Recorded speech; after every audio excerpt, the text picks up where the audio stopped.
أعوذ بالله من الشيطان الرجيم.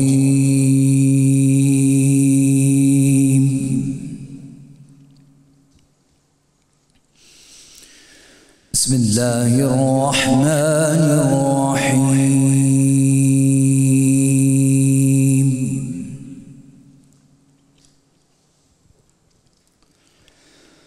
إنا أنزلناه في ليلة القدر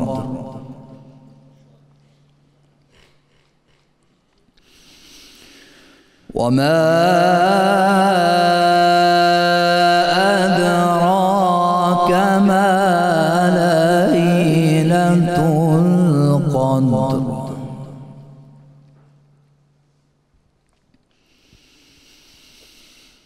إنا أنزلناه في ليلة القدر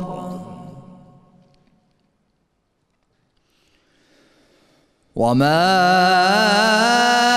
أدراك ما ليلة القدر ليلة القدر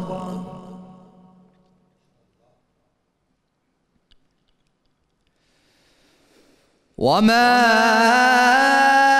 أدراك ما ليلة القدر ليلة القدر خير من ألف شهر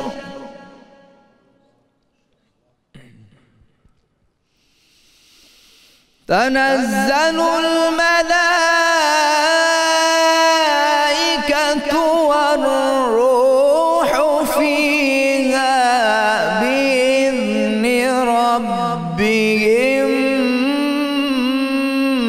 من كل أمر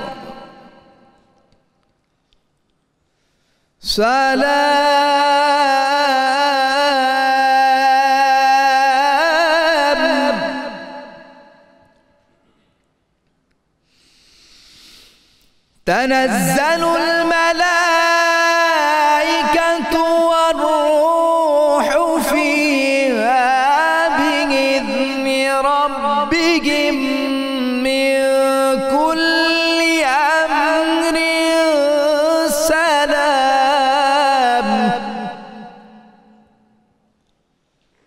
سلام هي حتى مطلع الفجر آمنت بالله صدق الله العظيم. اللہ ماشاءاللہ ماشاءاللہ. یہ تھے ملک کے معروف قاری جناب قاری محمد فرحان نقشبندی صاحب جو تلاوت کلام پاک سے ہمارے قلوب منور فرما رہے تھے. الحمدللہ رب العالمین والصلاة والسلام علی سید الانبیاء والمرسلین. اللہم صلی علی سیدنا و مولانا محمد وعلی آلہ واصحابہ وبارک وسلم وصلی علیہ. دنیا کے تمام دیکھنے والوں، تمام چاہنے والوں، تمام پیار کرنے والوں کو اور جہاں جہاں تک اس وقت میری آواز کو سنا اور مجھے دیکھا جا رہا ہے، جنید اقبال کی جانب سے انتہائی محبت کے ساتھ السلام علیکم. ایک بار پھر ناظرین آپ کو رحمت رمضان کی خصوصی براہ راست نشریات میں افطار کے اس حسین سے موقع پر میں دل کی گہرائیوں سے خوش آمدید کہتا ہوں. آج ناظرین دل چاہ رہا ہے بات کا آغاز ایک ایسے موضوع سے کیا جائے کہ یہ عموم کا مسئلہ ہے، یہ خواص کا مسئلہ نہیں، عموم کا مسئلہ ہے. ہر شخص آج یہ سوچتا ہے کہ رزق کیسے بڑھے، میرا رزق کو کیسے بڑھایا جائے، رزق بڑھانے کے حوالے سے کون سے ایسے اعمال ہوں جن کو میں اختیار کروں کہ میرے رزق میں وسعت ہو جائے، میرا رزق وسیع ہو جائے، اللہ تعالیٰ اسے کشادہ فرما دے، اس میں کشادگی ہو جائے. تو آج بنیادی طور پہ آپ نے جانا کہیں نہیں ہے، کیونکہ آج کے پروگرام میں انشاءاللہ ہم آپ کو بتائیں گے کہ آپ اپنے رزق کو کیسے وسیع کر سکتے ہیں، یعنی اس کو بڑھا کیسے سکتے ہیں، اس میں کشادگی کیسے ہوگی، اس کو وسعت کیسے ملے گی. یہ بہت کمال موضوع ہے ناظرین، بلکہ میں کہوں کہ یہ ہر گھر کا مسئلہ ہے تو غلط نہ ہوگا. اچھا پھر ایک اور بات ہے، ہمارے ہاں رزق کے بارے میں لوگوں کے ذہنوں میں ایک عام تاثر یہ صاحب کہ رزق کا تعلق صرف نوٹوں سے ہے کہ نوٹ آنے چاہیے تو اس کا مطلب ہے رزق میں وسعت ہوگی. ایسا نہیں ہے ناظرین, ذرا توجہ سے اس بات کو سنیے کہ رزق بیسیکلی ہے کیا. رزق اللہ تعالیٰ کی دی ہوئی ہر نعمت کو کہتے ہیں. ہر نعمت, جو نعمت اللہ نے آپ کو عطا کی ہے وہ بنیادی طور پر رزق ہی کے دائرے میں آتی ہے, چاہے وہ صحت ہو, چاہے وہ علم ہو, چاہے وہ طاقت ہو, چاہے وہ وقت ہو, چاہے وہ اناج ہو, چاہے وہ اخلاق ہو, چاہے وہ عمل ہو, چاہے وہ نیک بیوی ہو, چاہے وہ نیک اولادیں ہوں, چاہے وہ مال ہو, چاہے وہ دلی اطمینان ہو, یا پھر امن کی نعمت ہو. یعنی ہر نعمت بنیادی طور پر رزق ہی کے دائرے میں آتی ہے. اللہ تبارک و تعالیٰ کی ناظرین بے شمار نعمتوں میں سے ہر نعمت بنیادی طور پر رزق ہی ہے. غرض ہر وہ چیز جس سے انسان کو کسی نہ کسی رنگ میں فائدہ پہنچتا ہو وہ دراصل رزق ہے.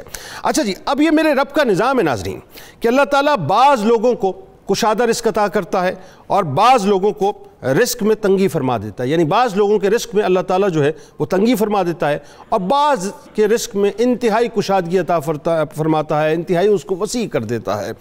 قربان جائیے ناظرین رب کی ربوبیت پر کہ اللہ تعالیٰ ایک منظم ضابطے کے مطابق تمام مخلوقات کو اپنے وقت پر رزق پہنچاتا ہے, چاہے وہ زمین پر چلنے والے اور رینگنے والے جاندار ہوں یا ہوا میں اڑنے والے پرندے ہوں. نہ سمندر کی تاریکیوں میں بسنے والے جاندار اللہ کی نگاہ سے, نگاہ قدرت سے اوجھلیں, اور نہ ہی پہاڑوں کی چوٹیوں پر بسیرا کرنے والوں کو اللہ تعالیٰ بھولتا ہے. یعنی اللہ تعالیٰ وہ رب ہے ناظرین جو سب کو عطا کرتا ہے اور سب عطا کرتا ہے, جس کو چاہتا ہے جیسا چاہتا ہے رزق عطا کرتا ہے. امام قرطبی علیہ رحمہ نے حضرت ابن سبی سے روایت کی کہ ایک شخص نے حضرت حسن بصری رحمۃ اللہ علیہ کے روبرو قحط سالی کی شکایت کی تو انہوں نے فرمایا کہ اللہ تبارک و تعالیٰ سے اپنے گناہوں کی معافی مانگو. کیا فرماتے ہیں؟ اللہ تعالیٰ سے اپنے گناہوں کی معافی مانگو. دوسرے شخص نے, ایک اور شخص آیا, اس نے غربت و افلاس کی شکایت کی تو اس سے فرمایا کہ اللہ تعالیٰ سے اپنے گناہوں کی معافی طلب کرو. تیسرے شخص نے حاضر ہو کر عرض کی کہ اللہ تعالیٰ سے دعا کیجئے کہ مجھے بیٹا عطا فرما دے, تو آپ نے اسے بھی جواب میں یہی تلقین فرمائی کہ اللہ تعالیٰ سے اپنے گناہوں کی معافی کی درخواست کرو. چوتھے شخص نے آ کر ناظرین آپ سے اپنے باغ کے خشک ہو جانے کی یعنی خشک سالی کا شکوہ کیا تو آپ نے اس سے بھی یہی فرمایا کہ اللہ تعالیٰ سے اپنے گناہوں کی معافی مانگو. ربیع بن سبی نے ان سے کہا کہ آپ کے پاس 4 الگ الگ لوگ آئے, 4 الگ الگ شکایات آئیں نا, 4 الگ الگ باتیں آئیں, 4 الگ الگ مسائل آئے, لیکن آپ نے ان سب کو ایک ہی بات کا حکم دیا کہ اللہ تعالیٰ سے اپنے گناہوں کی معافی مانگو. امام بصری علیہ رحمہ نے ناظرین جو جواب دیا وہ جواب بڑا کمال ہے. آپ فرماتے ہیں کہ میں نے انہیں اپنی طرف سے کوئی بات نہیں کی, کوئی بات اپنی طرف سے نہیں کی, میں نے تو انہیں اس بات کا حکم دیا ہے جو بات رب رحیم و کریم نے سورہ نوح میں بیان کی ہے کہ سورہ نوح میں اللہ تعالیٰ فرماتا ہے کہ اپنے رب سے گناہوں کی معافی طلب کرو, بے شک وہ بڑا بخشنے والا ہے. آسمان سے تم پر موسلادھار می برسائے گا اور تمہارے مالوں اور اولادوں میں اضافہ کرے گا اور تمہارے لیے باغ اور نہریں بنائے گا. یہ استغفار و توبہ کا ثمرہ ہے کہ اللہ تعالیٰ تمہیں وسعت رزق اور خوشحالی سے نوازے گا اور تمہیں اس طرح عذاب سے نیست و نابود نہ کرے گا جیسا کہ تم سے پہلے لوگوں کو کیا. حضرت علی ابن ابی طالب رضی اللہ تعالیٰ عنہ سے روایت ہے کہ رسول کریم صلی اللہ علیہ وآلہ وسلم نے فرمایا کہ جسے درازی عمر, وسعت رزق اور بری موت سے چھٹکارا پانے کی خواہش ہے اسے اللہ سے ڈرنا چاہیے اور رشتہ داروں کے ساتھ حسن سلوک کرنا چاہیے. بس آخری بات عرض کر رہا ہوں کہ رسول اللہ صلی اللہ علیہ وآلہ وسلم نے ارشاد فرمایا کہ جو شخص اپنے رزق میں کشادگی چاہے اسے چاہیے کہ وہ صلہ رحمی کرے, صلہ رحمی کرے. اسی طرح سرکار مدینہ صلی اللہ علیہ وآلہ وسلم کے زمانے میں 2 بھائی تھے. ایک بھائی سرکار مدینہ صلی اللہ علیہ وآلہ وسلم کی خدمت میں علم و معرفت حاصل کرنے آیا کرتے تھے, دوسرے بھائی کسب معاش میں لگے ہوئے تھے. بڑے بھائی نے نبی کریم صلی اللہ علیہ وآلہ وسلم سے اپنے بھائی کی شکایت کی کہ میرا بھائی کسب معاش میں میرے تعاون نہیں کرتا. تو آپ صلی اللہ علیہ وآلہ وسلم نے ناظرین پتہ ہے کیا فرمایا؟ آپ نے فرمایا ہو سکتا ہے تمہیں اسی کی برکت سے رزق دیا جاتا ہو. ہمیں نہیں معلوم ناظرین کہ رزق آنے کے راستے کیا ہیں. بس اللہ سے بہتر رزق مانگے, اچھا رزق مانگے, وسیع رزق مانگے, کشادہ رزق مانگے, فضل والا رزق مانگے. عافیت والا رزق مانگیں۔ آئیے آغاز کرتے ہیں۔ ہمارے ساتھ جو شخصیات موجود ہیں یقیناً کسی تعارف کی محتاج نہیں، میرے بائیں جانب آپ کے، ہمارے، ہم سب کے انتہائی قابل احترام ہیں، میرے دل کے بہت قریب ہیں، ممتاز عالم دین ہیں۔ ابھی یہ جیسے ہی پہنچے تو میری دل کی دھڑکنیں سیٹ ہوئیں، ورنہ یہ نہیں ہوتے اگر سیٹ پہ تو میری دل کی دھڑکنیں بڑی تیز رہتی ہیں۔ محترم جناب مفتی فاروق القادری صاحب، آپ کو خوش آمدید، السلام علیکم۔ مزاج گرامی ماشاءاللہ۔ میرے دائیں جانب ناظرین ایک اور شخصیت یقیناً کسی تعارف کی محتاج نہیں ہے، اور آپ ریسلر ہیں، آپ کو رستم پاکستان کہا جاتا ہے صاحب، کیا زبردست ٹائٹل ہے آپ کا۔ آج اس رستم پاکستان سے پوچھیں گے کہ رستم پاکستان بننے میں آپ نے کتنا وقت لگایا۔ جناب انعام بٹ صاحب ہمارے ساتھ موجود ہیں، اور یہ بھی رزق کی ایک شکل ہے، اس پہ بات کریں گے آپ سے۔ اور ناظرین آپ کو معلوم ہے کہ کچن میں ہر مرتبہ کی طرح اس مرتبہ بھی کچن کے محاذ کو سنبھالی ہوئی ہیں محترمہ مہوش ستارہ صاحبہ، آپ کو بھی خوش آمدید، السلام علیکم۔ وعلیکم السلام۔ کیسے مزاج ہیں؟ الحمدللہ ٹھیک ٹھاک ہیں۔ اور آخر میں ناظرین میرے بائیں جانب محترمہ ڈاکٹر بشرا مرزا صاحبہ تشریف فرما ہیں، آپ وائس چانسلر ہیں Lahore college for women university کی، تمغہ امتیاز بھی ہیں ماشاءاللہ، سناخہ ہیں، آپ کو بھی بہت شکریہ، آپ تشریف لائیں، السلام علیکم جی۔ تو جناب آغاز کرتے ہیں کچن سے، کیونکہ آپ تو ایسا تجسس پیدا کر دیتی ہیں کہ بس آپ کو میں کیا بتاؤں کہ لوگ فون کر کے پوچھ رہے ہوتے ہیں بھئی آج کیا بنانے والی ہیں، بتائیے بھئی کیا بنانے والی ہیں۔ بالکل، آج میں افطاری میں بنانے لگی ہوں پیری پیری چکن ساتے، اور اس کو سرو کروں گی میں مسالہ رائس کے ساتھ، اور اسی کے ساتھ میں بنا رہی ہوں میٹھے میں ڈیٹ پٹنگ، اور جو ڈرنک ہے وہ ہے آلمنڈ آئس کریم شیک۔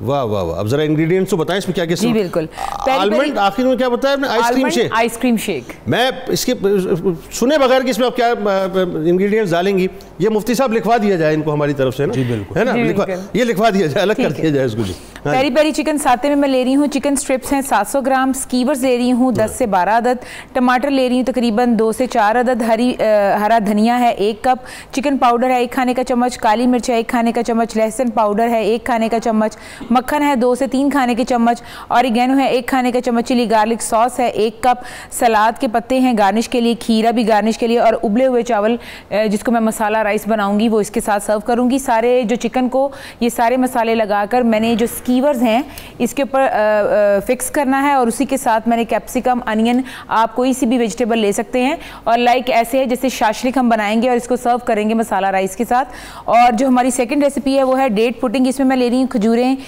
15 سے 20 عدد، اس کی میں نے گٹلی نکال دی ہے، دودھ 1 لیٹر، کیلے 2 سے 3 عدد، بادام ہے آدھا کپ، پستہ ہے آدھا کپ، پڈنگ مکس ہے 1 پیکٹ، ناریل کرش ہے 2 کھانے کے چمچ، چینی ہے اس میں 2 کھانے کے چمچ، دودھ کے اندر پڈنگ مکس ڈال کر میں نے جو کھجوریں ہیں ان کو سیڈ لیس کر کے اس میں پکا لینا ہے۔ پکانے کے بعد میں نے اس کی بنانا کے ساتھ اور جتنے بھی بادام اور پستہ ہے ان کے ساتھ میں نے اس کی گارنش کرنی ہے۔ اور جو ہماری ایک آئٹم میں سن کے ہارٹ بیٹ کبھی اوپر جاتی ہے کبھی نیچے جاتی ہے، اتنی ساری چیزیں آپ نے۔ اور اس کے بعد ہے ڈرنک، اس میں لے رہی ہوں جو آئس کریم ہے ونیلا وہ ہے 4 سکوپ، دودھ ہے 1 گلاس، برف ہے 1 کپ، بادام ہے 12 سے 15 عدد، چینی ہے 2 کھانے کے چمچ، اور چاکلیٹ سیرپ لوں گی as a garnish 4 table spoon. میرا خیال ہے ساری آئٹم جو ہے نا رستم پاکستان کے لیے ہیں، یہ جتنی آئٹم، میرا خیال آپ کھانے پینے کے شوقین ہیں اس والے؟ جی بالکل، بہت کھانا پینا بڑھتا ہے جب سارے آئٹم انہی کا مطلب کیا ہے؟ افطاری میں تو سارے کھانے چلتے ہیں۔ اچھا جی ناظرین، ہمارے ساتھ یقیناً کسی تعارف کی محتاج نہیں، بہت ہی کمال ماشاءاللہ سناخہ ہیں، اور یہ سارے برادر مل کر دف کے ساتھ سرکار مدینہ صلی اللہ علیہ وآلہ وسلم کی بارگاہ میں نعت کا ہدیہ پیش کرتے ہیں۔ جناب شہزاد برادران ہمارے ساتھ موجود ہیں، اور خرم شہزاد اور ہم نوا ماشاءاللہ، آپ کو بھی خوش آمدید، السلام علیکم جی، بہت شکریہ آپ لوگ تشریف لائے۔ تو مزید کوئی ڈیٹیلز تو آپ کی طرف سے موجود نہیں؟ نہیں بس ٹھیک ہے، ہماری یہ ریسپی ناظرین ہمارے ساتھ رہے، ایک مختصر سا وقفہ ہے تو انشاءاللہ لوٹس کے واپس آتے ہیں اور پھر گفتگو کا آغاز کرتے ہیں۔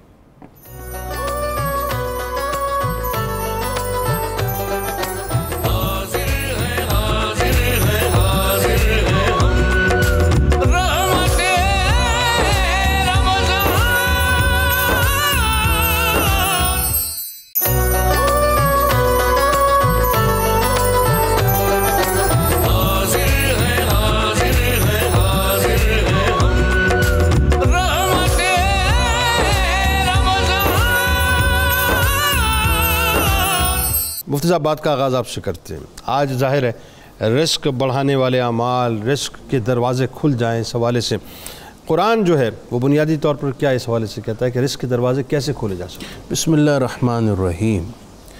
جنید بھائی، اللہ تعالیٰ نے بندے کو پیدا کرتے ہی اس کے لیے جو رزق مقرر کیا تھا اس کے دروازے کھول دیے۔ واہ۔ حدیث شریف میں ہے ہمیں کمزور ایمان والا ہونا نہیں چاہیے، اللہ تعالیٰ پر بھروسہ اور یقین مکمل رکھنا چاہیے۔ واہ۔ ہمیں اپنی محنت اور اپنی صلاحیتوں کو بروئے کار لانا چاہیے۔ رزق کا جو وعدہ ہے اللہ تعالیٰ کا وہ پورا کرے گا۔ واہ۔ جو حدیث میں سنانے لگا ہوں وہ یہ ہے کہ نبی کریم علیہ السلام نے فرمایا اللہ تعالیٰ نے مخلوق کو پیدا کرنے سے 50,000 سال پہلے ان کا رزق متعین کر دیا تھا۔ سبحان اللہ، ماشاء کسی شخص کو اس وقت تک موت نہیں آنی جب تک وہ اپنے حصے کا مقررہ رزق حاصل نہیں کر لیتا، اور جب رزق مقرر ہو جاتا ہے یہ اس بات کی علامت ہوتی ہے کہ اب اس نے رخت سفر باندھنا ہے۔ البتہ رزق تو طے ہو گیا، لیکن کچھ اسباب ایسے ہوتے ہیں جن کی وجہ سے رزق بڑھتا بھی ہے اور رزق گھٹتا بھی ہے۔ اچھا، اللہ تعالیٰ نے طے کر دیا اس کا رزق اتنا ہے، لیکن اگر یہ کام کرے گا اس کا ہم رزق اور بڑھا دیں گے، اور یہ کام کرے گا اس کے رزق ہم گھٹا دیں گے۔ یہی وجہ ہے کہ کبھی کبھی تنگی آتی ہے اور کبھی کبھی کشادگی آتی ہے۔ رزق کا دروازہ تو کھلا ہوا ہے، البتہ کچھ کام ہم کر کے رزق کے دروازے کو خود بند کرتے ہیں۔ ان میں سب سے پہلا کام کیا ہے؟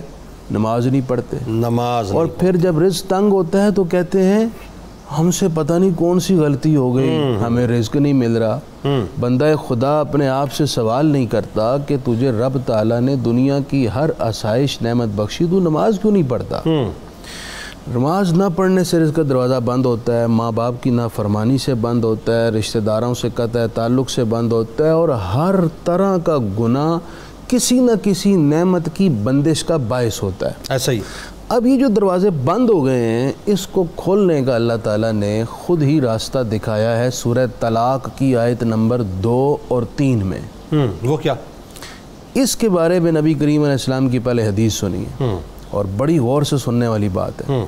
حضور علیہ السلام نے ارشاد فرمایا لو ان الناس کلہم اخذوا بها لکفتہم، میری ساری امت اگر اس ایک آیت پر عمل کر لے تو ان کی دین، دنیا اور آخرت کے لیے یہی ایک آیت کافی ہے۔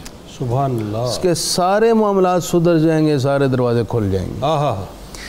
وَمَن يَتَّقِ اللَّهَ يَجْعَلْ لَهُ مَخْرَجًا، اللہ تعالیٰ نے فرمایا جو اللہ سے ڈرے اللہ اس کی ساری تنگی کو ختم کر کے دروازے کھول دے گا۔ واہ، سبحان اللہ۔ وَيَرْزُقْهُ مِنْ حَيْثُ لَا يَحْتَسِبُ، اور اس کو رزق وہاں سے دے گا جہاں سے اس کا گمان بھی نہیں ہوگا۔ واہ واہ، سبحان اللہ، سبحان اللہ۔ اچانک اسباب بنیں گے اور رزق آ جائے گا۔ واہ۔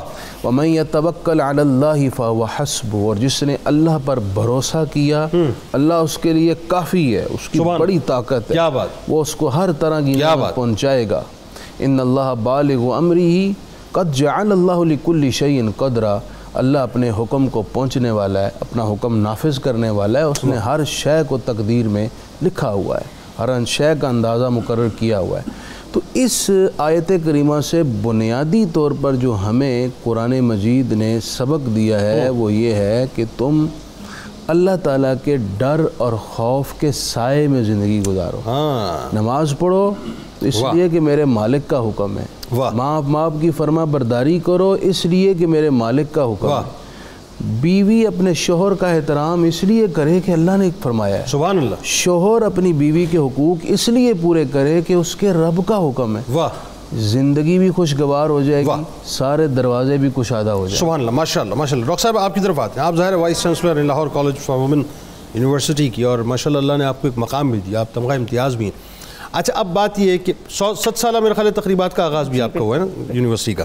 اچھا یہ اٹ سیلف ایک رزق ہے کہ اللہ مقام دے، یہ اٹ سیلف ایک رزق ہے کہ اللہ تعالیٰ ایک پوزیشن آپ کو عطا کرے، یہ اٹ سیلف ایک رزق ہے کہ اللہ تعالیٰ آپ کو اس جگہ پہ بٹھائے کہ جہاں پہ آپ کے جنبش قلم سے بہت سے کام ہوتے ہوں، اور یہ اٹ سیلف ایک رزق ہے کہ آپ اس پوزیشن پہ بیٹھ کے علم کی ترویج کریں، کیونکہ علم خود جو ہے وہ ایک رزق ہے۔ تو کیسے دیکھتی ہیں اس سارے معاملے کو کہ جو اللہ تعالیٰ نے اتنی آپ کو رزق کی کشادگی عطا کی ہے، پھر اتنا بڑا جو کام آپ کر رہی ہیں؟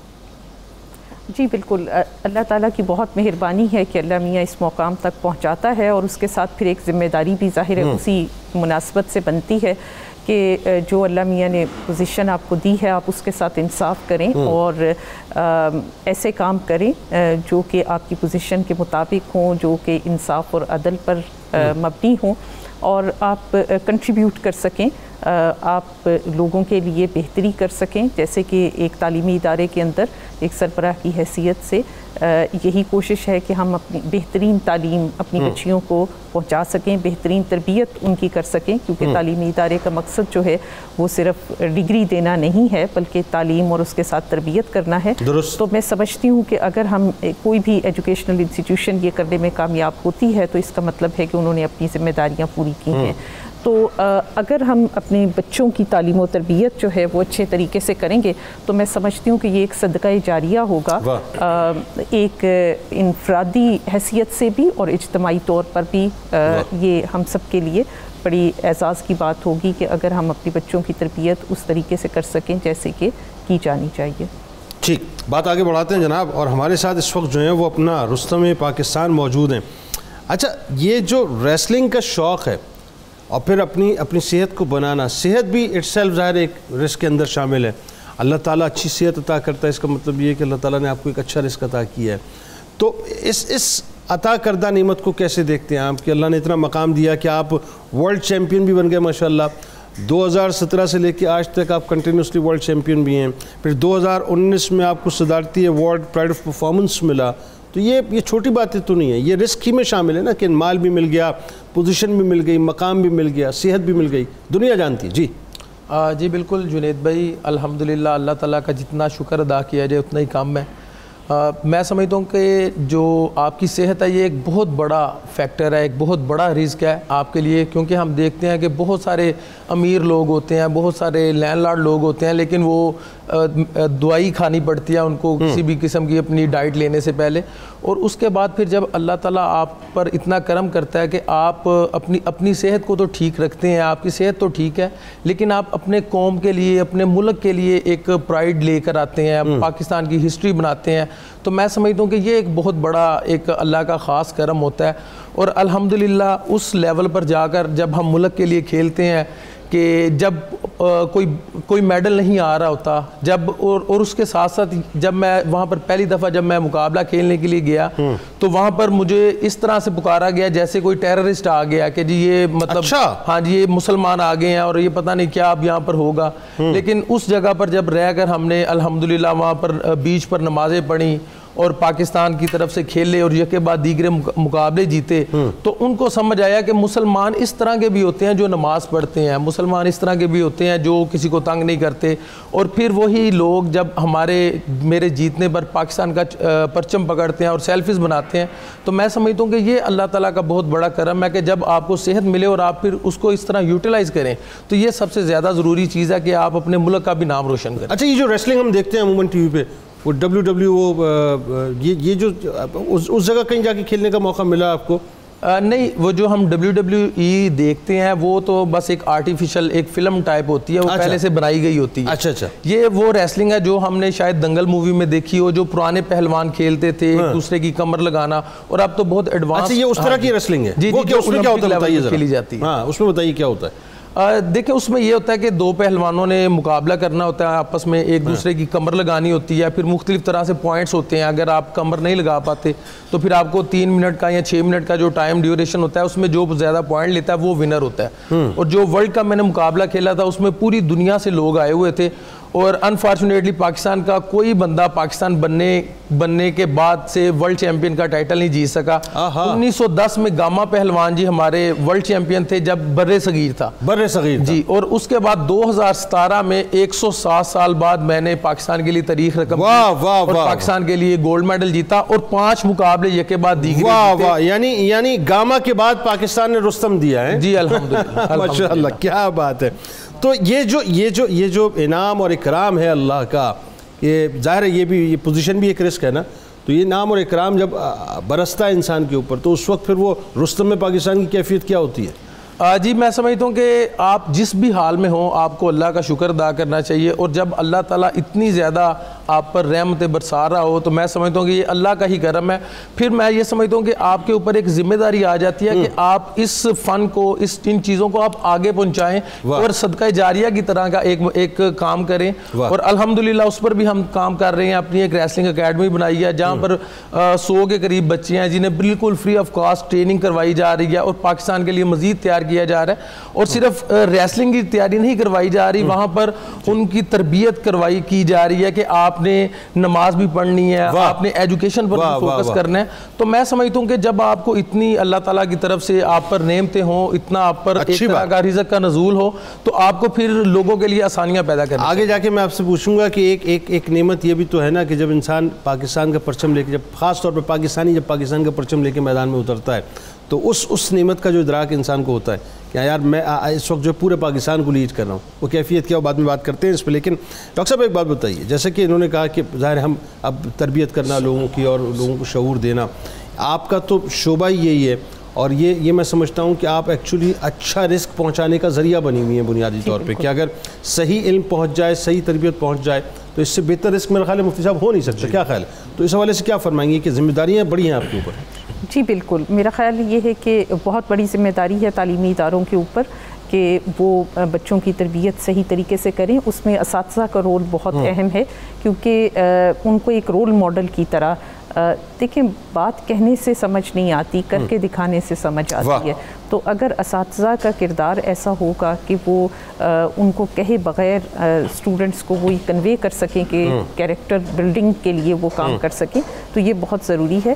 اور ویسے تو تربیت گھر سے شروع ہوتی ہے، یقیناً ماں باپ کا اور گھر سے اس کا رول کی ابتدا ہوتی ہے، لیکن اس کے بعد یقیناً تعلیمی اداروں۔ اچھا، آپ کے خیال میں جو تربیت کا پہلو اس اعتبار سے والدین کا ہے، کیا وہ اپنا حق صحیح طور سے ادا کر رہے ہیں؟ کیونکہ آپ ظاہر ہے پرنسپل ہیں، آپ وائس چانسلر ہیں، آپ کی ایک پوزیشن ہے، آپ کا ایک مقام ہے، اور آپ نے تبدیل ہوتا ہوا سارا ماحول دیکھا ہے، بہت تیزی سے جو تبدیلی آئی ہے، آپ کو لگتا ہے کہ وہ کردار اس طرح سے ادا ہو رہا ہے؟ نہیں، میرا خیال یہ ہے کہ اس میں یقیناً بہت بہتری کی ضرورت ہے، کیونکہ خاص طور پہ ہم دیکھتے ہیں کہ جہاں پر اب انفارمیشن ٹیکنالوجی کی وجہ سے سوشل میڈیا کی جلغار ہے، تو ماں باپ کا کردار، گھر کے ہر فرد کا کردار کہیں زیادہ اہم ہو گیا ہے، کیونکہ ہمیں اس ساری جو میڈیا کی وجہ سے بچوں کے اوپر جو اثر آ رہا ہے اس کا مقابلہ کرنا ہے۔ تو اس کے لیے ضرورت تو اس بات کی ہے کہ ماں باپ پہلے سے زیادہ ویجیلنٹ ہو جائیں ان کی تربیت کے حوالے سے، لیکن کچھ ایسا محسوس ہوتا ہے کہ وہ ماں باپ خود بھی کچھ مصروف زیادہ ہو گئے ہیں دوسری چیزوں میں، جس کی وجہ سے وہ آپ بہت سنبھل کے گفتگو کر رہی ہیں، مطلب ماں باپ کی طرف سے عدم توجہی شروع ہو گئی ہے، ظاہر ہے موبائل نے یا ہمیں سوشل میڈیا نے انگیج کر لیا ہے سر۔ جی بالکل، پریشانیاں تو واقعی بہت بڑھ گئی۔ مجھے صاحب ایک بات بتائیے، یہ جو تربیت کا پہلو ہے یہ اٹ سیلف ایک رسک ہے کہ ایک اچھی تربیت اولادوں کو ملے؟ اصل میں جی رزق صرف دولت کی فراوانی، ہاں یہ ذرا وضاحت لوں یا روپے پیسہ یا پراپرٹی، اس طرح کی چیزیں ہی رزق نہیں ہوتی۔ رزق کو احادیث میں چند اور چیزوں پر بھی اطلاق کیا گیا ہے، جیسے علم ہے، اسے رزق کہا گیا ہے، حکمت اور دانائی کا مل جانا یہ رزق ہے، واہ واہ، فہم اور فراست کا حاصل ہو جانا رزق ہے، واہ، اس آنکھ کے علاوہ ایک دل کی آنکھ ہے وہ کھل جائے جسے بصیرت کہتے ہیں، وہ بھی رزق ہے، واہ واہ واہ، سبحان اللہ۔ انسان دور اندیش ہو، معاملہ فہم ہو، یہ بھی رزق ہے۔ واہ، اسی طرح انسان کسی کو موٹیویٹ کرنا کی صلاحیت رکھ پا لے، یہ بھی رزق ہے، کیونکہ یہ بھی علم کا ایک شعبہ ہے نا۔ واہ واہ واہ، تو علم اور ان کی جو مختلف برانچز ہیں یہ سب رزق میں شامل ہوتے ہیں۔ یعنی اگر اس کو مطلقاً ہم یوں کہیں کہ ہر وہ نعمت جو اللہ نے آپ کو عطا کی ہے وہ رزق کے زمرے میں آئے گی؟ آئے گی، ہاں بالکل آئے گی۔ یہ اچھا، اب یہ رزق جو اللہ تعالیٰ نے عطا کیا ہے، انسان کو اس رزق کے بارے میں کانشیس ہونا چاہیے، واہ، حساس ہونا چاہیے۔ دولت چھن جائے اتنا بڑا نقصان نہیں ہے، صحیح، انسان سے اگر اس کا علم چھن جائے یہ بڑا نقصان ہے۔ کیا بات، انسان سے اگر اس کی باطنی روشنی چھن جائے یہ اس سے بڑا نقصان ہے جو محض دولت کے چھننے سے ہوتا ہے۔ اچھا میں اس بارے میں ایک اور بات اس طرح کرنا چاہتا ہوں، یہ سارا رزق ہم بڑھا سکتے ہیں، چاہے علم کی صورت میں ہے، چاہے دولت کی صورت میں ہے، چاہے کسی بھی سکل کی صورت میں ہے، یہ سارا رزق ہم بڑھا سکتے ہیں، ٹھیک ہے۔ ایک تو بڑھانے کا ظاہری سبب ہے کہ ہم محنت اور کریں، ایک ہے روحانی طریقہ۔ اچھا وہ کیا ہے؟ قرآن نے بتایا ہے، بڑا آسان سا طریقہ ہے، بتائیے۔ لَإِن شَكَرْتُمْ لَأَزِيدَنَّكُمْ۔ اللہ کریم نے فرمایا تم میرا شکر ادا کرو، میں تمہاری نعمتوں میں اضافہ کروں۔ کیا بات ہے، سبحان اللہ۔ اس کا طریقہ بڑا آسان ہے بھائی، آپ رونا دھونا چھوڑ دیں، خوش رہنا سیکھیں، اللہ سے راضی رہنا سیکھیں۔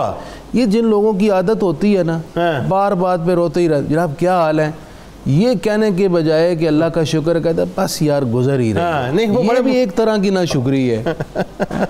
یہ بھی تو کہہ سکتے ہیں اللہ کا بڑا شکر ہے، میں کروڑوں سے بہتر ہوں، وہ مالک مجھے کھلا رہا ہے پلا رہا ہے، میری صحت ہے، سب کچھ ہے، سب کچھ ملا ہوا، اس کے باوجود جو جواب ہی آتا ہے کیا کریں، حالات ہی تھی، تو یہ جو کیا کریں ہو جاتا ہے پھر وہ۔ جی مہوش صاحبہ بتائیے کیا پوزیشن ہے آپ کے محاذ کی اس وقت؟ جی ہمارا جو چکن ساتے ہے، نہیں آپ یہ کہیں میں اپنے محاذ پہ آپ کو یہ بتاتی ہوں، اس طرح سے آپ بتائیں ذرا۔ میں اپنے محاذ پہ بھی ڈٹی ہوئی ہوں، پورا مقابلہ کر رہی ہوں، اور جو چکن ساتے ہے اس کو میں نے اسٹرپس میں لگا کر سکیورز میں لگایا ہے، اور اس کے بعد میں نے اس کو فرائی کر رہی ہوں، اسی کے ساتھ ساتھ مسالہ رائس بھی بنا رہی ہوں۔ جو ہماری ڈیٹ پٹنگ ہے وہ میں نے فریج میں رکھی ہے ٹھنڈے ہونے کے لیے۔ ماشاءاللہ۔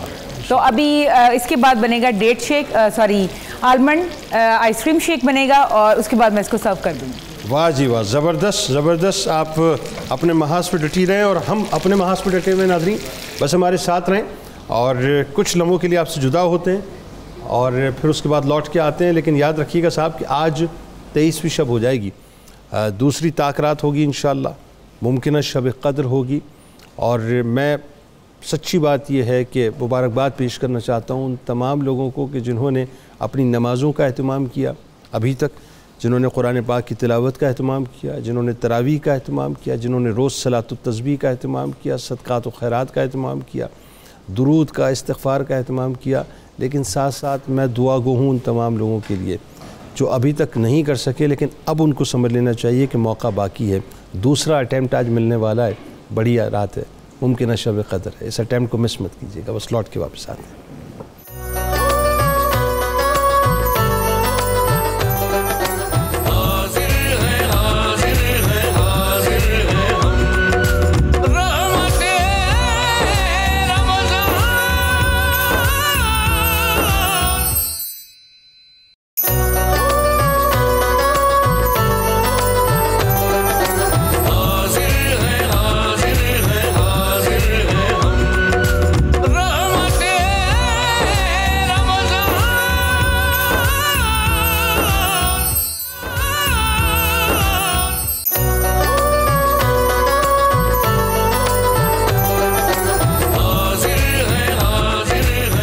ایک بار پھر ناظرین میں آپ کو خوش آمدید کہتا ہوں رحمت رمضان کی خصوصی براہ راست نشریات میں، اور آئیے چلتے ہیں مہوش ستارہ کی جانب، پوچھتے ہیں جی کہاں تک پہنچا آپ کا کچن کا محاذ؟ جی میں نے اپنا جو محاذ ہے وہ سر کر لیا ہے اور ہماری افطاری بالکل تیار ہے۔ اس میں نے پیری پیری چکن ساتے ہے جس کو میں نے مسالہ فرائیڈ رائس کے ساتھ بنایا ہے، بالکل ریڈی ہو چکے ہیں، اور میں نے سکیورز پہ لگایا۔ ایک دفعہ تھوڑا سا میں ریکیپ بتا دوں کہ جو چکن ہے اس کو میں نے نمک، کالی مرچ، لیمن جوس، گارلک پاؤڈر اور یہ سارے مسالے لگا کر پھر میں نے 3 ویجیٹیبل لگائیں جس میں ٹماٹر، پیاز اور شملہ مرچ تھی، اس کے ساتھ میں نے سکیور میں لگا کے میں نے اس کو بٹر میں فرائی کیا ہے، اور اسی کے ساتھ میں نے اس میں جو بھی چیزیں اس میں ایڈ کی تھی سیم مسالہ رائس میں ایڈ کر کے اس کی لیئر لگا دی ہے۔ اور سیکنڈ ہماری جو ڈش ہے وہ ہے ڈیٹ پٹنگ، وہ بھی بالکل تیار ہے، اس کو میں نے فریج میں اچھا سا ٹھنڈا کر لیا ہے۔ اس میں نے پٹنگ مکس بھی لیا تھا، دودھ لیا تھا، کھجوریں لی تھیں، فریش کریم لی ہے جس سے میں نے گارنش کیا ہے، اور اس میں نے کیلے اور ساتھ ساتھ جتنے بھی نٹس تھے، بادام، پستہ اور ناریل، وہ بھی اس میں اور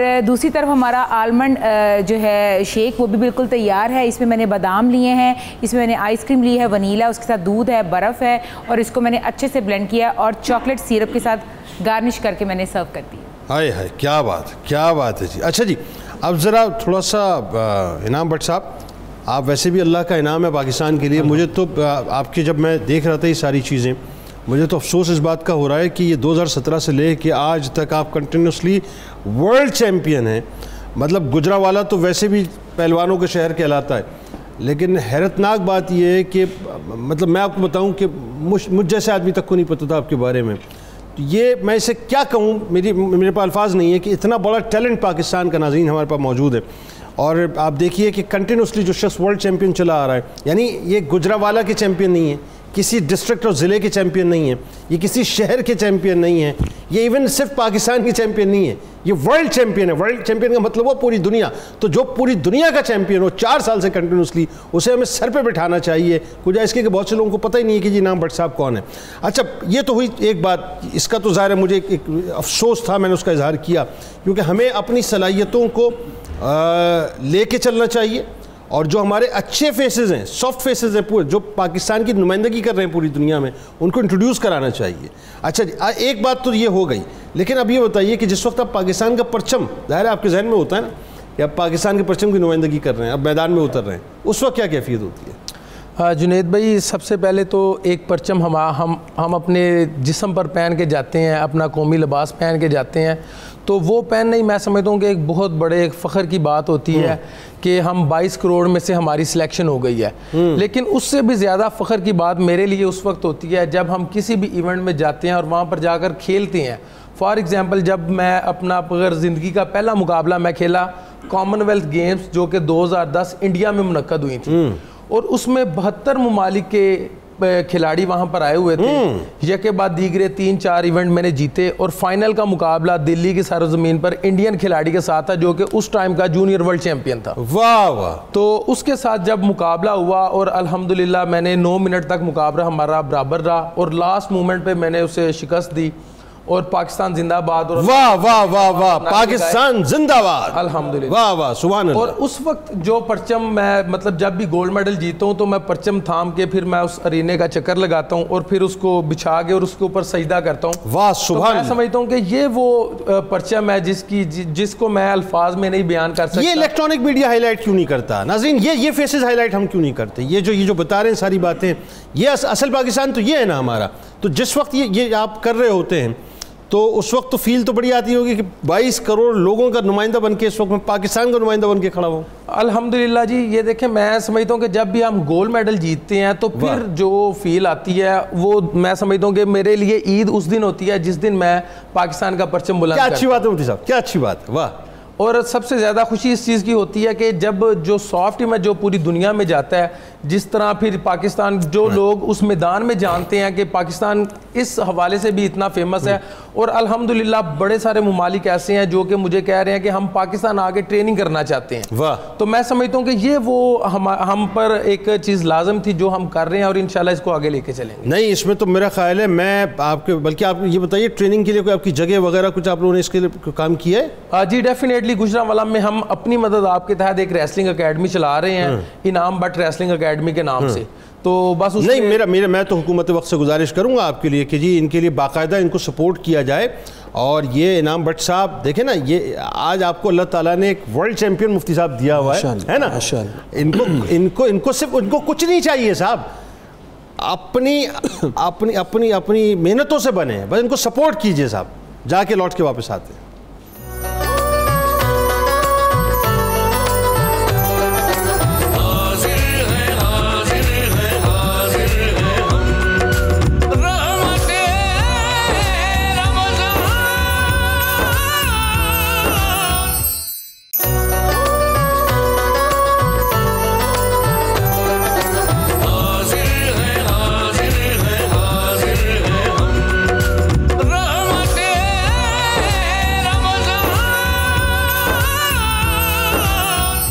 ڈاکٹر صاحب ذرا اب یہ بتائیے آپ کہ آج ظاہر ہے اس کورونا ورلڈ میں جہاں صورتحال یہ بھی ہو گئی کہ اسٹوڈنٹس کی جو اسٹڈیز ہیں وہ بے انتہا سفر ہوئی ہیں, اور ابھی بھی کچھ نہیں پتا کہ صورتحال آگے جا کے کیا بنے گی. تو کیا تجویز دیں گی آپ اسٹوڈنٹس کو کہ اس دور میں اس صورتحال سے ہم نکلیں بھی اور ہماری اسٹڈیز بھی سفر نہ کریں؟ جی بالکل, میرا خیال یہ ہے کہ یہ ایسا وقت ہے جہاں پر اسٹوڈنٹس کو بھی بڑی ذمہ داری کا ثبوت دینے کی ضرورت ہے کہ وہ اپنی تعلیم کے لیے خیال رکھیں کہ انہوں نے کیسے اس کمی کو اپنی کو پورا کرنا ہے. یونیورسٹیز اپنے طور پہ آن لائن ایجوکیشن کے حوالے سے کوشش کر رہی ہیں, لیکن یقیناً یہ فیس ٹو فیس ایجوکیشن کے برابر تو نہیں ہو سکتا, اس میں کمی رہ جاتی ہے. تو اس لیے اسٹوڈنٹس کو خود بہت ایفرٹ کرنے کی ضرورت ہے کہ وہ اپنے طور پہ سیلف اسٹڈی پر توجہ دیں. اور اس کے علاوہ اب تو بہت سارے آن لائن سورسز موجود ہیں, اوپن سورسز موجود ہیں جہاں سے وہ تعلیم حاصل کر سکتے ہیں. اور بلکہ میں سمجھتی ہوں کہ یہ ایسا موقع ہے کہ ان کے پاس اب وقت زیادہ ہوتا ہے گھر کے اندر, تو وہ اپنی جو ڈگری کی ریکوائرمنٹس ہے اس کے علاوہ کوئی اسکل سیکھ سکتے ہیں. بالکل صحیح بات, اب تو وقت ہی وقت ہے. ہاں جی, کیونکہ نارملی یہ ہوتا ہے کہ جب وہ ایک ڈگری کر رہے ہوتے ہیں تو وہ اپنی صرف جو کورس کی کتابیں ہیں وہ پڑھتے ہیں, اور اس کے علاوہ کوئی کتاب پڑھنے کا موقع نہیں ملتا. یہ بڑا ڈیلیما ہے سوسائٹی کا. جی بالکل, تو میں سمجھتی ہوں کہ یہ ایک بلیسنگ ان ڈسگائز ہے کہ اب ان کے پاس وقت ہوتا ہے گھر کے اندر, تو وہ اپنے کورس کے علاوہ دوسری کتابیں پڑھیں, کچھ اسکل سیکھیں, کچھ خود کو اچھے مشاغل کے اندر مصروف رکھیں تاکہ وہ اپنے وقت کو بہترین اس کا استعمال کر سکیں. بالکل ٹھیک ہے. ناظرین آئیے چلتے ہیں قصیدہ غوثیہ کی جانب اور انشاءاللہ پھر آپ سے ملاقات کرتے ہیں افطار کے وقفے کے بعد. بسم اللہ الرحمن الرحیم. اللہم صلی علی سیدنا و مولانا محمد معدن الجود والکرم والہ وبارک وسلم. یا شاہ جیلاں یا شاہ جیلاں یا شاہ جیلاں یا شاہ جیلاں. سقانی الحب كاسات الوصال فقلت لخمرتي نحوي تعالي ساعت ومشت لنحوي في كؤوس فهمت بسكرتي بين الموالي فقلت لصائر الأقطاب لموا بحالي وادخلوا وانتم رجالي وهموا واشربوا وانتم جنودي فساق القوم بالوافي ملالي. شربتم فضلتي من بعد سكري ولا نلتم علوي واتصالي. مقامكم العلا جمع ولكن مقامي فوقكم ما زال عالي. أنا في حضرة التقريب وحدي يصرفني وحسبي ذو الجلال. أنا البازي واشأه كل شيخ ومن ذا في الرجال يعطي مثالي. كساني خنعة بالطراز عزم وتوجني بتنجان الكمال واطلعني على سر القديم وقلدني وعطاني سؤالي. ولاني على الأقطاب جمعا فحكمي نافذ في كل حال. فلو ألقيت سري في بحار لسار الكل غورا في الزوال. ولو ألقيت سري في جبال لدقت واختفت بين الرمال. ولو ألقيت سري فوق النار لخمدت والتفت من سر حالي. ولو ألقيت سري فوق ميت لقام بقدرة المولى تعالي. یا شاہ جیلاں یا شاہ جیلاں یا شاہ جیلاں یا شاہ جیلاں. وما منها شهور أو دهور تمر وتنقضي إلا أتالي. وتخبرني بما يأتي ويجري وتعلمني فاقصر عن جدالي. مريديهم وتب واشتح وغني وافعل ما تشاء فالاسم علي. مريدي لا تخف الله ربي أعطاني رفعة نلت المنال. طبولي في السماء والأرض دقت وشوس السعادة قد بدالي. بلاد الله ملكي تحت حكمي ووقتي قبل قلبي قد سفالي. نظرت إلى بلاد الله جمعا كخردلة على حكم اتصالي. وكل ولي له قدم إني على قدم النبي بدر الكمال. مريدي لا تخواش فإني عزوم قاتل عند القتال. أنا الجيلي محي الدين اسمي وعلامي على رأس الجبال. أنا الحسني والمخضع مقامي وقدامي على عنق الرجال. وعبد القادر المشهور اسمي وجدي صاحب العين الكمال. تقبلني ولا تردد سؤالي. أغثني سيدي انظر بحالي. يا شاہ جی یا شاہ جینا یا شاہ جینا یا شاہ جینا اللہم صلی علی سیدنا و مولانا محمد معدن الجود والکرم وعلیہ وبارک وسلم یا رحمان یا اللہ یا رحمان یا اللہ یا رحمان یا اللہ یا غفار یا اللہ یا غفار یا اللہ یا غفار یا اللہ یا رزاق یا اللہ یا رزاق یا اللہ یا رزاق یا اللہ یا سلام یا اللہ یا سلام یا اللہ یا سلام یا اللہ یا حی یا قیوم یا حی یا قیوم یا حی یا قیوم یا مسبب الاسباب یا مسبب الاسباب یا مسبب الاسباب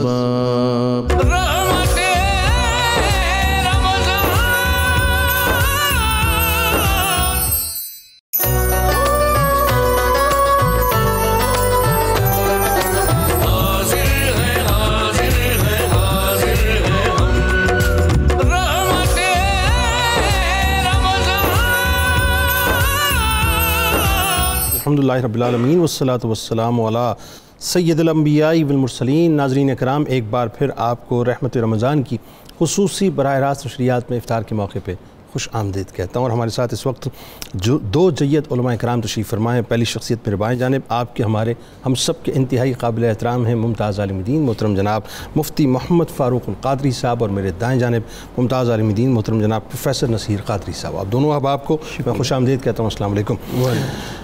موضوع ناظرین بڑا کمال ہے آج، رزق بڑھانے والے اعمال۔ اور اس وقت ظاہر ہے جہاں جہاں اس وقت مجھے دیکھا اور سنا جا رہا ہے، بہت سے لوگوں کے ذہنوں میں یہ خیال ہوتا ہے کہ صاحب رزق کو کیسے بڑھایا جائے، یا خدا نخواستہ کون سے ایسے اعمال ہیں جن وجوہات کی بنا پر ہمارے رزق میں کٹوتی ہو جاتی ہے یا گھٹوتی ہو جاتی ہے۔ حضرت ابو درداء رضی اللہ تعالیٰ عنہ سے روایت ہے کہ نبی کریم صلی اللہ علیہ وآلہ وسلم نے فرمایا کہ تم لوگ میری رضا اپنے کمزوروں کے اندر تلاش کرو۔ بہت توجہ سے ناظرین ان روایات کی سنیے گا، آپ کو کسی حد تک آپ کے مسئلے کا حل انشاءاللہ نظر آئے گا، اور جب علماء کرام گفتگو فرمائیں گے تو آپ کو واضح طور پہ اس کا حل انشاءاللہ نظر آئے گا۔ تو روایت میں یہ ہے کہ تم لوگ میری رضا اپنے کمزوروں کے اندر تلاش کرو، کیونکہ تمہیں کمزوروں کی وجہ سے رزق ملتا ہے اور تمہاری مدد کی جاتی ہے۔ حافظ ابن کثیر رحمۃ اللہ علیہ اپنی تفسیر میں فرماتے ہیں کہ اگر تم اللہ کے حضور توبہ کرو، اس سے اپنے گناہوں کی معافی مانگو اور اس کی اطاعت کرو، تو وہ تم پر رزق کی فراوانی فرما دے گا، آسمان سے باران رحمت نازل فرمائے گا، زمین سے خیر و برکت اگلوائے گا، زمین سے کھیتی کو اگائے گا، جانوروں کا دودھ مہیا فرمائے گا، تمہارے اموال اور اولاد یعنی دونوں ہی میں برکت ہوگی، تمہیں اموال اور اولاد عطا فرمائے گا، قسم قسم کے میوہ جات والے باغات عطا فرمائے گا، اور ان باغوں کے درمیان نہریں جاری ہوں گی۔ حضرت عبداللہ ابن عباس رضی اللہ تعالیٰ عنہ سے مروی ہے کہ سرکار مدینہ صلی اللہ علیہ وآلہ وسلم نے فرمایا کہ جو شخص بکثرت استغفار کرتا ہے، جو شخص بکثرت استغفار کرتا ہے، اللہ تعالیٰ اسے ہر غم سے چھٹکارا اور ہر تنگی سے کشادگی عنایت فرماتا ہے، اور اسے ایسی راہوں سے رزق عطا فرماتا ہے جس کا اس کے وہم و گمان میں بھی گزر تک نہیں ہوتا۔ آئیے ناظرین گفتگو کا آغاز کرتے ہیں۔ مفتی صاحب ہمارے ساتھ تشریف فرمائیں۔ پہلا سوال مفتی صاحب، بنیادی طور پہ بہت عام سی بات ہے، اور ایک عام آدمی اپنی عام سی سطح پہ اس بات کو سمجھنا چاہتا ہے کہ وہ کون سے اعمال ہیں جو رزق میں برکت کا باعث بنتے ہیں؟ جنید بھائی، میں آج جس عمل کو بالکل صراحت اور وضاحت کے ساتھ بیان کرنے لگا ہوں، ہمارے ملک کی میجورٹی اکثریت اس عمل کا شکار ہے، جس کی وجہ سے رزق کا دروازہ بند اور بندہ محرومی کا شکار ہوتا ہے۔ اللہ، وہ ہے صبح کے وقت سونا، ہائے ہائے ہائے، نماز فجر کے بعد سونا۔ اب بتائیے، سوائے چند ایک لوگوں کے اکثریت طبقہ اس ٹائم سوتا ہے، پوری رات جاگ رہے ہوتے ہیں، اور رمضان شریف میں تو خصوصاً سحری کر کے اول وقت میں نماز پڑھی اور سو گئے۔ اب میں آپ کو حدیث سے ایک پیکج دیتا ہوں، آپ اس وقت کی حساسیت کے بارے میں سمجھیں۔ پہلی حدیث پاک حضرت عثمان بن عفان رضی اللہ تعالیٰ عنہ نے رسول اللہ کا فرمان بیان کیا ہے، الصبحۃ تمنع الرزق۔ نبی کریم علیہ السلام نے فرمایا کہ صبح کے وقت سونا بندے کے لیے رزق سے محرومی کا باعث ہوتا ہے۔ اللہ اکبر۔ دوسری حدیث پاک حضرت انس رضی اللہ تعالیٰ عنہ سے مروی امام دہلوی نے نقل فرمائی، حضور علیہ السلام نے فرمایا لا تناموا عن طلب ارزاقکم فیما بین صلاۃ الفجر الی طلوع الشمس، کہ لوگوں صبح فجر کی نماز کے بعد سے لے کر سورج نکلنے تک سو کر اپنے رزق کو ضائع نہ کرو۔ اللہ اکبر۔ اس وقت فرشتے آتے ہیں، رزق تقسیم کرتے ہیں۔ ہمارے یہاں تو روٹین اور جو بندہ سویا ہوتا ہے کہتے ہیں انہوں لوڑ ہی کوئی نہیں، اس کو ضرورت ہی کوئی نہیں، وہ واپس چلے جائے۔ اچھا، حضرت انس سے تابعین نے یہ سوال کیا حضرت پھر کیا کریں اس وقت؟ تو حضرت انس کا جو اپنا معمول اور جو صحابہ کا وہ عمل دیکھتے تھے وہ بیان کیا۔ انہوں نے کہا اس وقت تم 70 دفعہ سبحان اللہ، 70 دفعہ اللہ اکبر اور 70 دفعہ استغفر اللہ پڑھا کرو، فَعِنْدَ ذَلِكَ يَنزِلُ الرِّزْقِ، اگر تم ایسا کرو گے تو رزق نازل ہوگا۔ سبحان اللہ، ماشاءاللہ۔ اچھا آگے سنیں، یہ ریپیٹ کر دیجئے تاکہ لوگوں کو اور 70 دفعہ سبحان اللہ، 70 دفعہ اللہ اکبر اور 70 دفعہ استغفار استغفر اللہ۔ ٹھیک ہے، یہ فجر کی نماز کے بعد۔ ٹھیک۔ اب اگلی حدیث پاک حضرت عمر رضی اللہ تعالیٰ عنہ سے، جناب امیر المومنین حضرت عمر کہتے ہیں کہ ایاکم و نوم الغدات، لوگو سنو فجر کے بعد مت سونا۔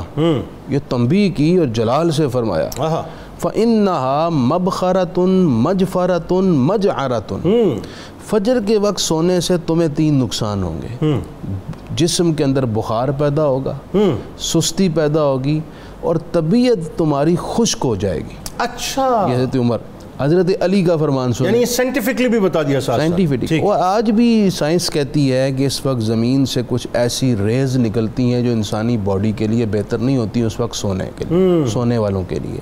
اب مجھے اس کا زیادہ علم نہیں ہے، لیکن بہرحال حدیث میں یہ فرمایا گیا۔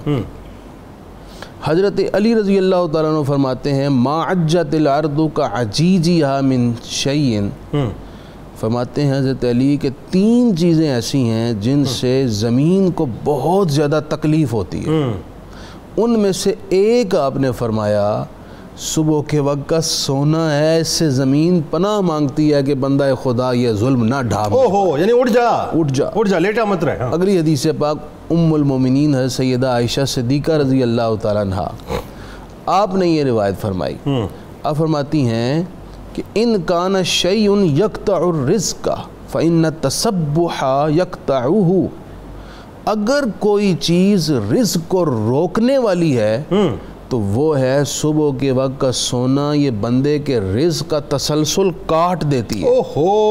اچھا اگلی حدیث پاک سنیں۔ اچھا ایسی بہت ساری روایت آثار صحابہ میں بھی موجود، میں ایک روایت حضرت عمر بن عبدالعزیز کی سنا دوں۔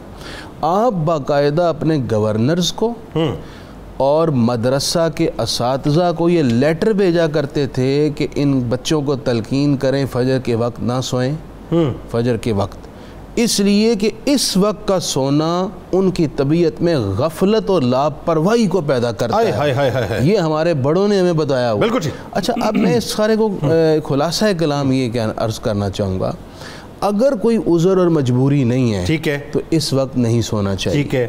اگر کوئی سو جاتا ہے تو قطعاً میرا کہنے کا یہ مقصد نہیں ہے کہ اس نے گناہ کر لیا ہے، بالکل ٹھیک ہے، فجر نماز چھوڑ دی پھر تو یقیناً گناہ ہے، نماز پڑھ کر اگر سو جاتا ہے گناہ نہیں ہے، لیکن یہ روحانی برکات سے محرومی ضرور ہے۔ یہ جاگیں، اس وقت تسبیح و تحلیل کریں، اور سورج نکل آئے 20 منٹ بعد اشراق پڑھ کے سویا کریں۔ بہت اچھا، بلکہ اس میں دیکھیں نا ایک اور بات بھی تو ہے کہ روحانی طور پہ تو ظاہر ہے اتنی تفصیل آپ نے بتائی، اور رزق کا آپ نے اسٹارٹ میں بتا دیا کہ رزق جو ہے ایک وسیع معنی اور مفاہیم میں، ساتھ ساتھ سائنٹیفکلی بھی پروفیسر صاحب یہ بات پروون ہے کہ صبح جو ہے وہ اپنا درخت ہیں، پودے ہیں، یہ آکسیجن ایکزیل کرتے ہیں، اور انسان کے لیے آکسیجن لینا جو ہے بہت بہتر ہے. اور اسی طرح سے رات کو وہ کاربن ڈائی آکسائڈ ایکزیل کرتے ہیں اور اس وقت جو ہے ظاہر ہے ہمیں اس قریب نہیں جانا چاہیے. تو صبح تو ویسے بھی فریش ایئر ہوتی ہے, آکسیجن ہمیں لینی چاہیے. اچھا اب اس میں آپ ذرا سا بتائیے اپنی نگاہ سے کہ وہ جو اعمال ہیں برکت کا باعث بنتے ہیں رزق میں, وہ کیا ہیں؟ قبلہ مفتی صاحب جیسے فرما رہے تھے انسانوں کی بات کر رہے تھے, تو آپ کی بات کے دوران ہی مجھے ایک بات یاد آئی. انسان اشرف المخلوقات ہے اور ٹائٹل اشرف المخلوقات کا انسان کو ملا. انسان کتنا غافل ہے کہ لیٹ تک یہ سوئے رہتا ہے, کبھی انسان پرندوں کی طرف دیکھے.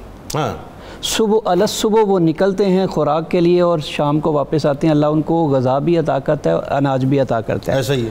نبی کریم صلی اللہ علیہ وسلم کی حدیث پاک ہے, حضور علیہ السلام نے ارشاد فرمایا جو بندہ رات کو جلدی سوتا ہے یقیناً آپ نے فرمایا وہ صبح جلدی اٹھتا ہے, اور جو صبح جلدی اٹھتا ہے اللہ اس کے اٹھنے کی وجہ سے اس کے رزق میں برکت عطا فرما دیتا ہے. مجھے حضرت خواجہ حسن بصری رحمۃ اللہ علیہ کی ایک بات یاد آ رہی ہے. آپ سے ہی کسی نے سوال کیا, حضور بات سمجھ نہیں آئی, یہ ایک کتیا ہے جب اس کے بچے ہوتے ہیں تو تعداد درجنوں میں ہوتے ہیں, اور دوسری طرف بکری ہے اس کے بچے جو ہے وہ 2 یا 3 ہوتے ہیں, تو آخر وجہ کیا ہے؟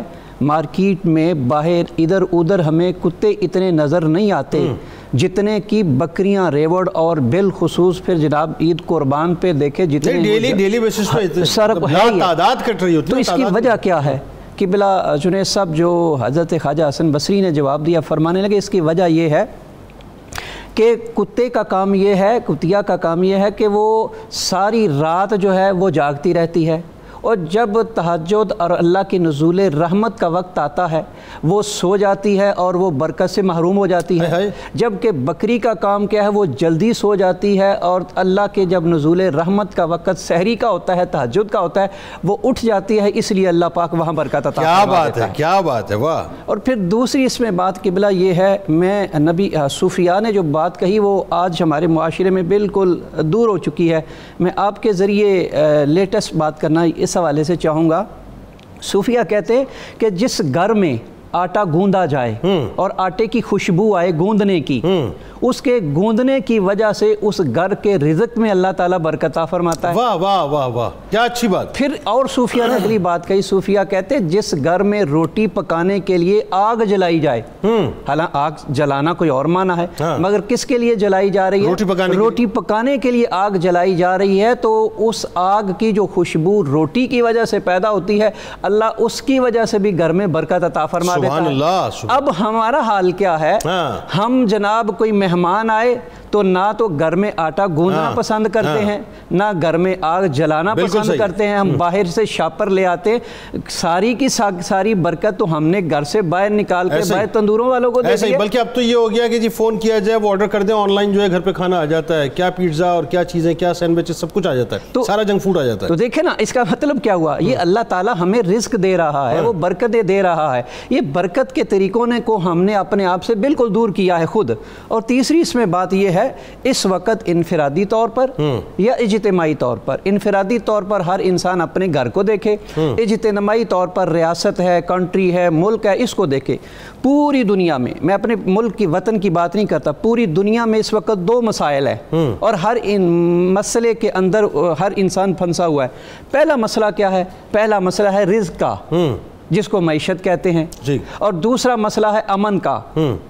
اب دیکھیں اگر انفرادی طور پر اپنے گھر کی طرف دیکھیں نا, انفرادی طور پر گھر میں اگر بھوک ہے تو یہ بھی ایک مسئلہ ہے. ٹھیک ہے. گھر میں انفرادی طور پر امن نہیں, خوف ہے, تو یہ بھی ایک مسئلہ ہے. بالکل ٹھیک ہے. اجتماعی طور پر اگر ملک کی معیشت ٹھیک نہیں, معیشت سے مراد رزق ہے, وہ ٹھیک نہیں, تب بھی ایک مسئلہ ہے. ملک کا امن ٹھیک نہیں, خوف ہے, تب بھی ایک مسئلہ ہے. اب ان انفرادی اور اجتماعی طریقے کو اللہ تعالیٰ نے بڑے احسن انداز میں ہمیں بتا دیا کہ بھائی اگر تم انفرادی حیثیت سے بھی خوشحالی چاہتے ہو اور برکت چاہتے ہو, کنٹری کے اعتبار سے بھی خوشحالی اور برکت چاہتے ہو, تو اللہ نے قرآن میں کیا کہا؟ فَلْيَعْبُدُوا رَبَّ هَذَا الْبَيْتِ, فَلْيَعْبُدُوا